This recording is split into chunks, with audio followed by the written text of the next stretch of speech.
Amén, la voz del Señor. Pues sin más, vamos a ponernos en pie, mis hermanos, y tomaremos el libro de Primera de Reyes, el capítulo 18 y el versículo 23 y 24. En este capítulo habla del profeta Elías, y vamos a leer entonces en Primera de Reyes, el capítulo 18, comenzando por el versículo 23. Dénsenos, pues, 2 bueyes, y escojan ellos uno, y córtenlo en pedazos, y póngalo sobre la leña, pero no hagan fuego debajo. Y yo prepararé otro buey, y lo pondré sobre la leña, y ningún otro fuego pondré debajo. Invocad luego vosotros el nombre de vuestros dioses, y yo invocaré el nombre de Jehová, y el Dios que respondiere por el medio del fuego, ese sea Dios. Y todo el pueblo respondió diciendo, bien dicho. Vamos a tomar así.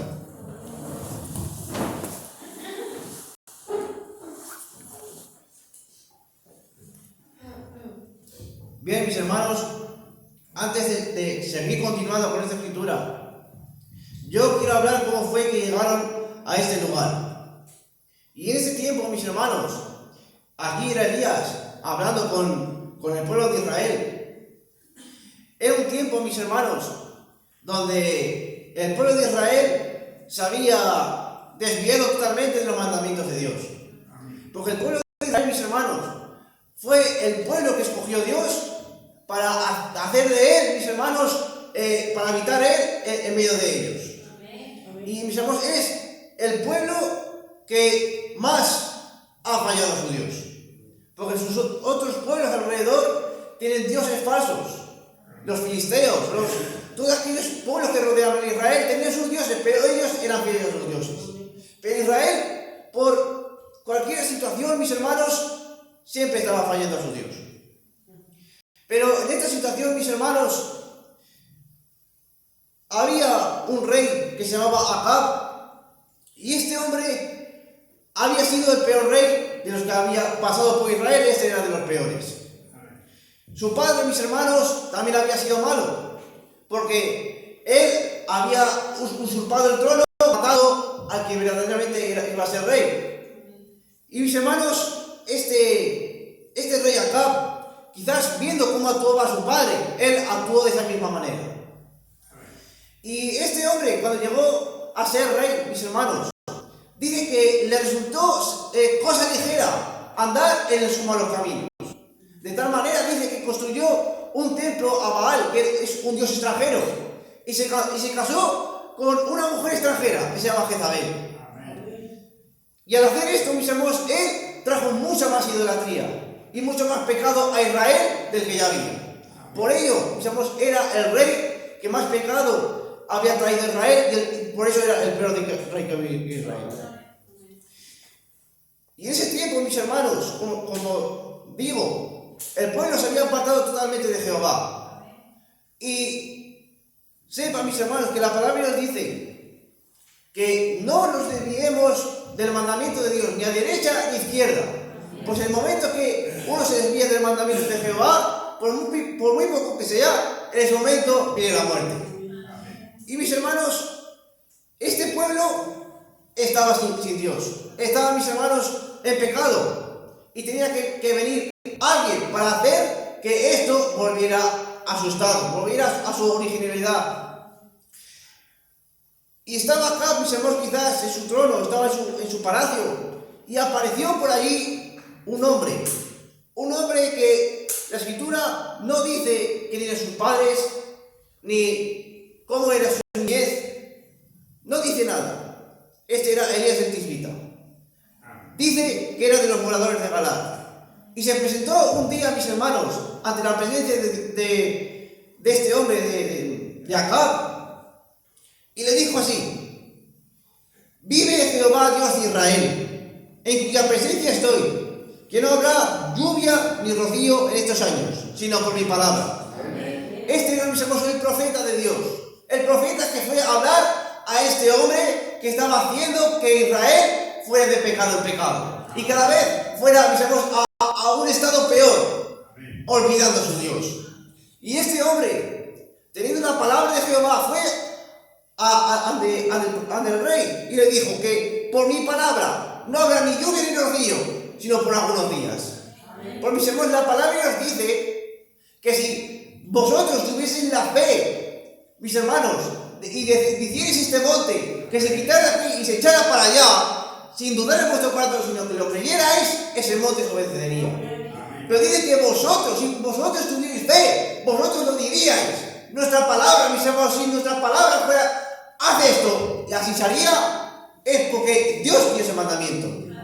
Y Elías, mis hermanos, hizo eso mismo. Su propia palabra fue el que dijo, esto va a pasar, y así ocurrió. Por medio, mis hermanos, de la fe que él tenía.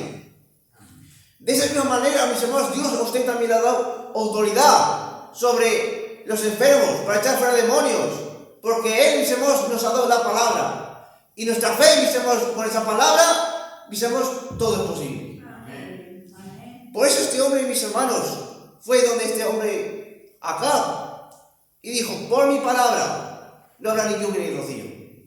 Y Dios obedeció, es decir, Dios, quiere decir, dijo amén a esa palabra, porque era el profeta de Dios, y así fue. Y quizás la gente no lo tuviera en cuenta, quizás vieron que no llovió un día y bueno, pues es normal, o dos, o tres, pero mis hermanos, esa escasez de lluvia se fue alargando, de tal manera que fue 3 años y 6 meses lo que estuvieron, mis hermanos, en sequía. Mientras tanto, este hombre, mis hermanos, estaba en una casa de una mujer que era viuda, pero todos los demás, todos aquellos que no habían obedecido la voz de Dios, estos tenían hambre, estos tenían escasez. Pero aquellos que guardaban la palabra de Dios, estos, mis hermanos, tenían abundancia. Era el caso de esta viuda, porque Dios dice que envió a Elías a la casa de esta viuda de Sarepta, la mujer. Dice que envió a Elías y le pidió que le diese una torta de pan para que hiciera, mis hermanos, en las brasas y luego se la diera a Elías. Y dijo, no tengo sino solo para mí, para mi hijo, y luego lo dejaremos morir. Pero mis hermanos, Elías dice que le dijo, hazme a mí primero, porque ha dicho Jehová que no escaseará ni la harina ni el aceite. Por tanto, mis hermanos, si nosotros en lo poco somos fieles al Señor, el Señor no va a dejar que pasemos por necesidad, ni pasemos por angustia, ni pasemos por hambre. Da igual qué situación se encuentre. Primero presta atención a Dios y después Dios proveerá. Y esta mujer, mis hermanos, sí que tenía harina y aceite, y no escaseó por obedecer la palabra de Dios. Pero Israel, como no obedeció la palabra de Dios, como fue, mis hermanos, desobediente a su palabra, recibió el pago, mis hermanos, de su justicia, que era, mis hermanos, la sequía que Dios mandó por profeta Elías. Hasta que un día, mis hermanos, este profeta quizás estaba en la casa de esta mujer y dice que Dios le dijo a este hombre, ve, muéstrate ante acá, porque yo voy a hacer que llueva sobre la tierra. Y este hombre fue y se presentó ante el siervo del rey Acab, ante el siervo del rey de Israel. Y dijo, ve, llama a tu señor y dile que venga. Y Acab, mis hermanos, fue a ese encuentro. Y cuando se encontraron, mis hermanos, estos hombres, Elías le dijo a Acab que reuniera en el monte Carmelo a los 450 profetas de Baal y a los 400 profetas de Asera. Porque allá, mis hermanos, él iba a hacer que el cielo comenzara a llover. Allá se iba a probar quién iba a ser el verdadero Dios de Israel. Y en ese momento, mis hermanos, cuando él fue al monte Carmelo, él se encontró a reunido junto con falsos profetas, junto con los profetas de Baal y de Asera. Estos hombres estaban allá y Elías dijo, ¿hasta cuándo claudicaréis entre dos pensamientos? ¿Hasta cuándo estaréis estar en Jehová o alabar a Baal? ¿Hasta cuándo seréis salados o dulces? ¿Entre cuántos seréis fríos o calientes? Pues mis hermanos, uno no puede estar entre Dios y las riquezas, no puede estar entre las tinieblas y la luz. Dios, mis hermanos, es luz, y todo aquello que no esté en la luz de Cristo va a ser tinieblas. Por lo tanto, mis hermanos, es nuestra decisión, es su decisión. Dios no le va a obligar a nada, Dios no le va a decir, haz esto, yo te obligo a hacer esto, no te vas a quedar de otra. No, el Señor es justo y el Señor le deja a usted hacer lo que bien le parezca. Pero el Señor ya ha dicho que es su palabra, que la paga del pecado es muerte, pero la dádiva de Dios es vida eterna. Y este pueblo se encontraba ante esa situación, que hicieron lo que quisieran, pero que hasta cuándo iban a claudicar entre esos dos pensamientos. Entonces dijo Elías que se le dieran 2 bueyes, uno para Elías y otro para todos los profetas de los falsos dioses. Y dice que uno de ellos, que lo cortaran en pedazos, pusieran leña en un altar y allí quemaran ese buey, pero que no pusieran fuego debajo, y él de esa manera haría lo mismo. Y estos hombres empezaron primero, los falsos profetas.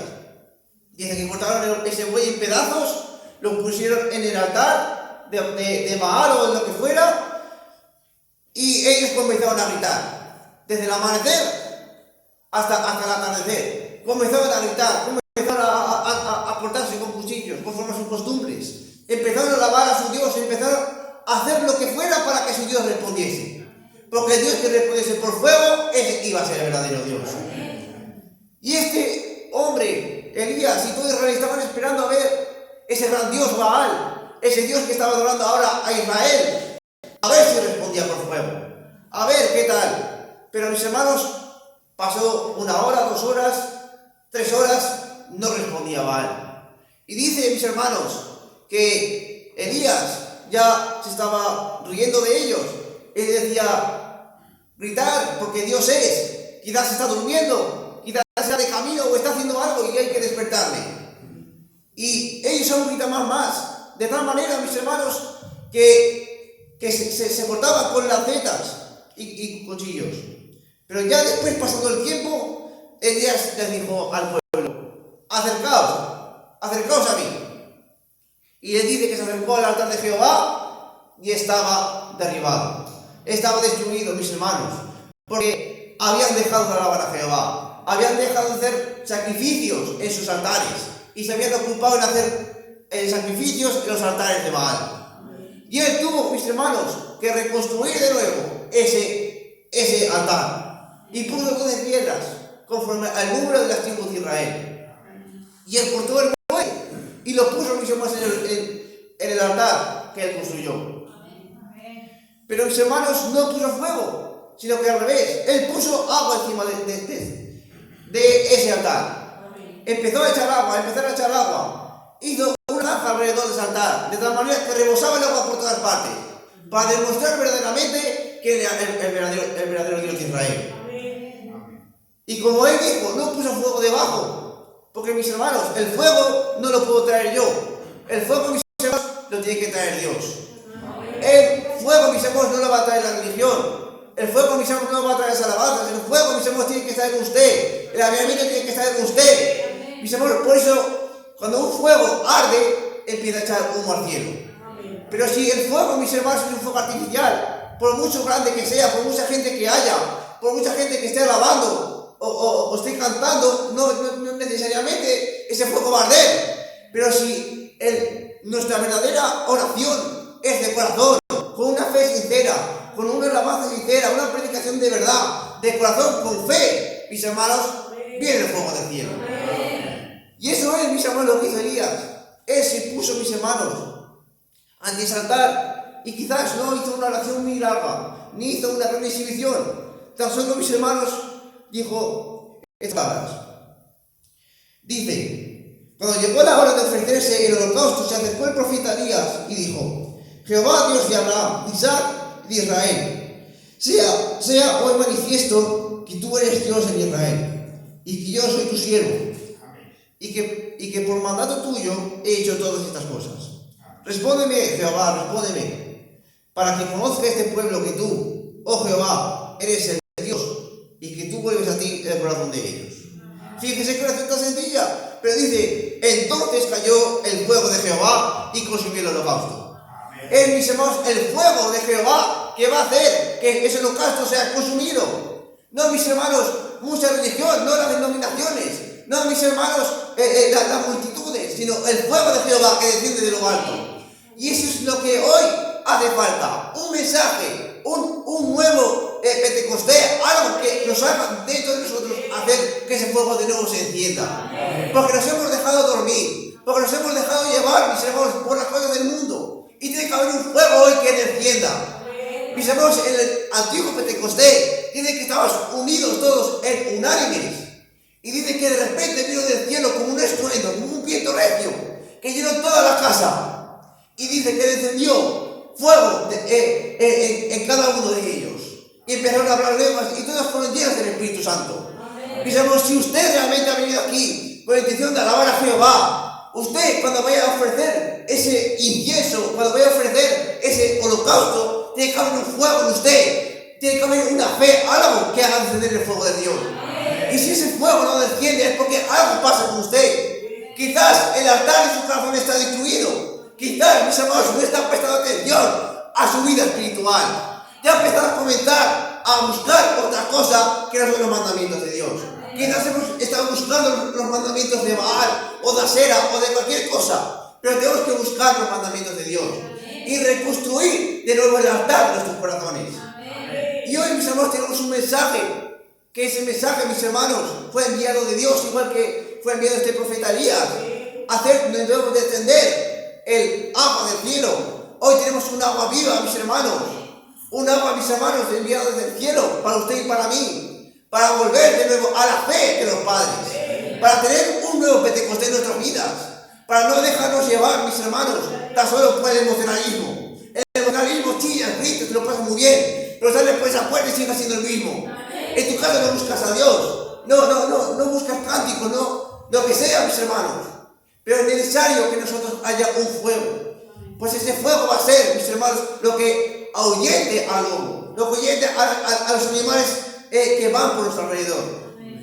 Por eso, mis hermanos, en esta tarde, yo le digo, así como Isaías dice, que él sintió un vivo celo de Jehová, porque el pueblo de Israel se había apartado de Dios. Usted hoy sienta ese mismo celo, el celo de Dios, que no es un celo del mundo. El celo del mundo, mis hermanos, te da celos de el coche que tiene tu lado o la casa que tiene. Pero el celo de Dios es querer que Dios haga grandes señales, milagros. Yo quiero ser el mejor para el Señor. Yo quiero ser perfecto en su camino. Eso es ser celoso de Dios. Y que todos los a su alrededor también sean celosos. Amén. Por eso, mis hermanos, de verdad les ruego y les suplico que tratemos de ir de nuevo a ese viejo Pentecostés. Con otra manera, mis hermanos, de caminar. No como está caminando el mundo, sino conforme la palabra de Dios nos está indicando. Así que eso es lo que Dios ha puesto en mi corazón, mis hermanos. Que Dios los bendiga.